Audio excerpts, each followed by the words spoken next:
Ito ang News TV Live. Bumibiyahe na patungong Heritage Park sa Taguig si Pampanga Representative Gloria Macapagal Arroyo. Dadalaw ang dating Pangulo sa burol ng kanyang kapatid na si Arturo Macapagal na pumanaw na dahil sa sakit na prostate cancer. May report si Ian Cruz. Ian?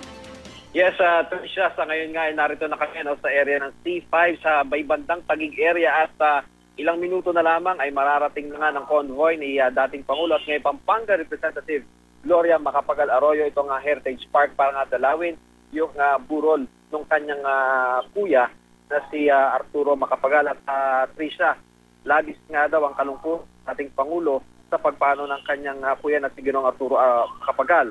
Sabi ni Attorney Ferdinand Topacio, isa sa mga abogado ng pamilya Arroyo, hindi na nga nakapananghalian ang congresswoman dahil sa labis na kalungkutan. Isa raw marahil sa pinanghihinayangan ng dating Pangulo ang hindi siya nakadalaw sa ospital nang nasa bingit ng kamatayan ng kapatid sa Makati Medical Center. Ani Topacio, dahil daw ito sa tagal ng proseso sa paghingi ng pahintulot mula sa korte. Topacio ay naroon din daw si Agnes de Venadera at isa pang malapit sa Pangulo.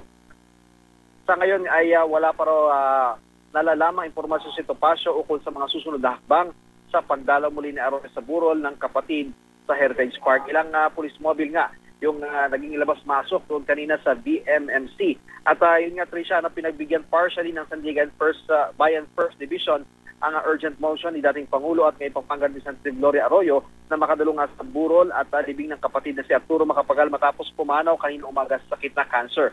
Maaari siya makadalo sa burol ng kapatid ngayong araw, bukas at sa Biyernes.